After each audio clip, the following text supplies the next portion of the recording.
Hello everyone and welcome back. So today what I want to talk to you about is ironing a tablecloth and clothing a table. First thing to remember is this is normally how your tablecloths will come.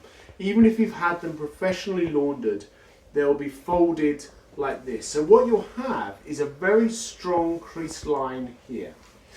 If you're doing your cloths yourself and you've just got them out of the washing machine, which is what I have here, that's the best time to wash them when they're still damp. If the cloth has been allowed to dry out completely, you'll find the creases quite difficult to get out.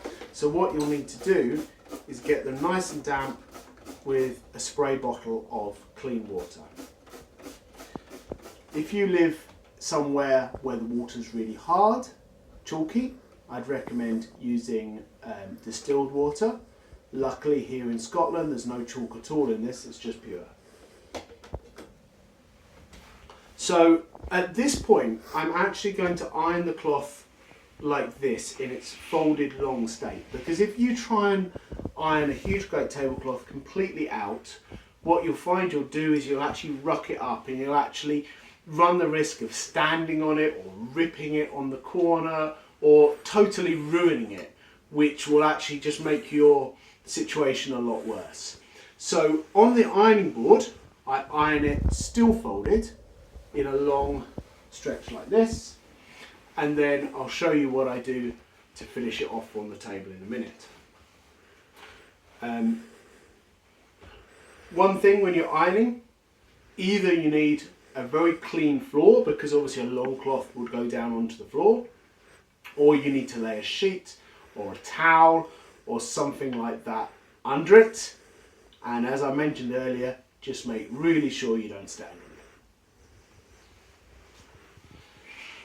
So I'll just iron it now. Now you can do this is a pure cotton cloth, same with a pure linen cloth. You can have a really hot iron on its hottest setting.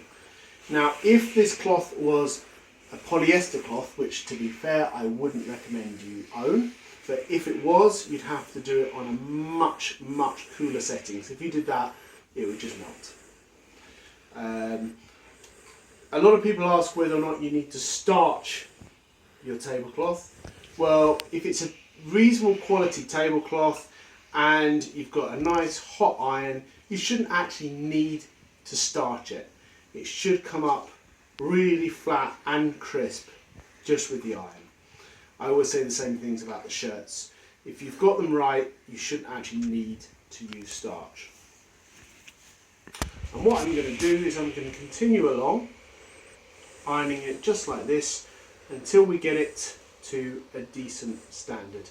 Just the thing you're really going to have to be careful is of the hems of the seat, of the hemmed area at the end, because that's when it tends to ruck up. And if you iron a ruck into it, you can iron a crease into it, and it's going to make it much more difficult to get out later. So as I move along, I just spray a bit more and I continue to iron. Then what I'm going to do is I'm going to turn it over and do the opposite side. So the usual thing you'll find for a dining table is something along the lines of this. It's French polished, it's wood, and this is the most common kind of dining tables you're going to see anywhere. Obviously a dining table can be made out of absolutely anything. It could be steel, it could be glass, anything. But this is the most common kind of table you'll see. So when we're clothing a table like this, we would always use a protector. You would never put a linen tablecloth just straight onto a table like this. What you really have to get is some sort of protector, and this is a really good one. If you see how thick this protector is, you know there's absolutely no way that there's any damage going to happen to this table. So you'll see it's got two sides. This is a waterproof shiny side, and this is a soft fluffy side. So the soft fluffy side goes down and the hard tough waterproof side goes up. You'll see that it's kind of a wood colour. That's deliberate, so you don't see there's a protector underneath the cloth. Now there's a few different kinds of protectors you can buy. The One that's much more common and a bit cheaper than this sort is it's got sort of rubber sort of square pattern and then a feltish pattern. Now those are designed that the rubber side goes down and the felt side goes up, so it looks kind of like that on the table.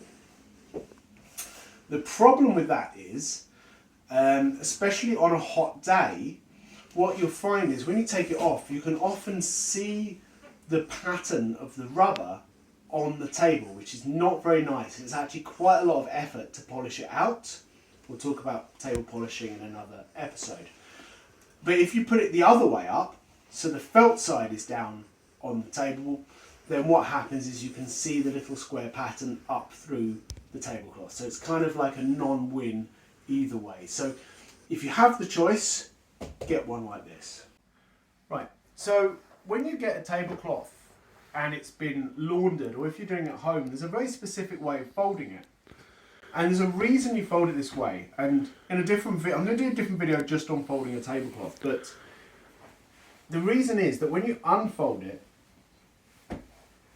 you can unfold it in a straight line down the table, and then you can bring it all the way from that end down to the other end of the table. Okay? And then you'll see it will be folded with the hem on that side, so you can fold it out.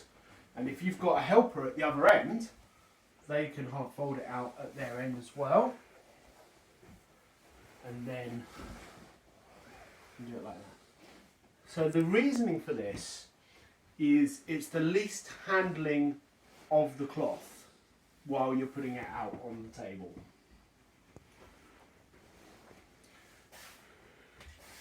So as you saw, we already gave the tablecloth a preliminary iron, which is where it's folded up and we ironed it on the ironing board. But that's not enough. Now what we need to do is we need to iron it actually on the table, because there are still creases here. It's nowhere near as bad as it was, but it's still creased and we need it to be perfect. So we're going to iron it on the table. Okay, so now I'm going to iron the tablecloth on the table.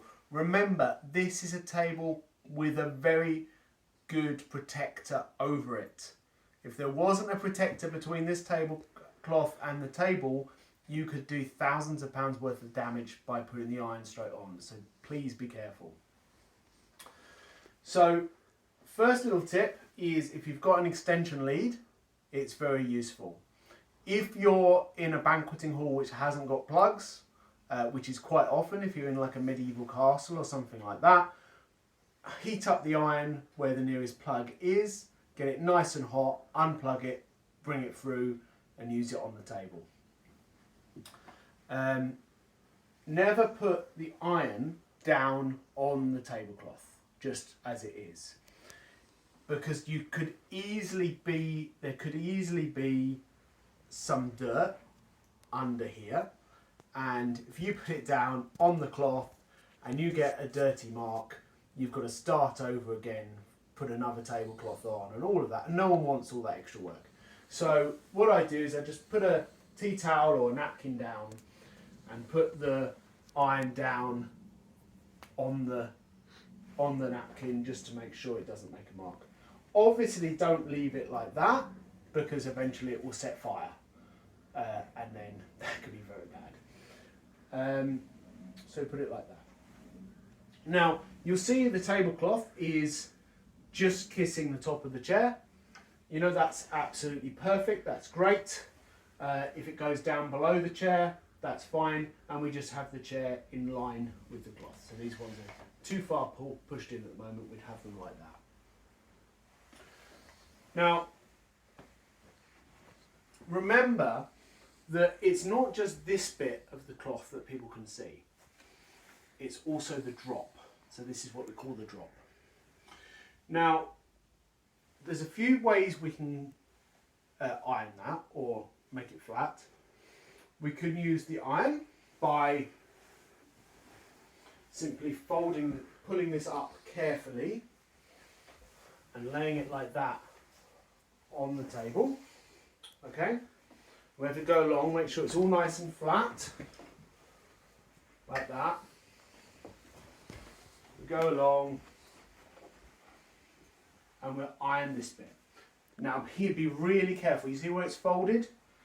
If you were to iron over that fold, over that crease, you'll have a really strong, horrible crease line. So you do not run the iron over that. Just do it here.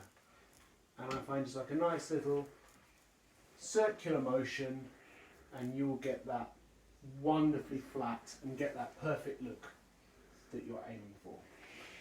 This works especially well where it's a short drop and it's going to be slightly obscured by chairs anyway, because you can get it 99% perfect like that.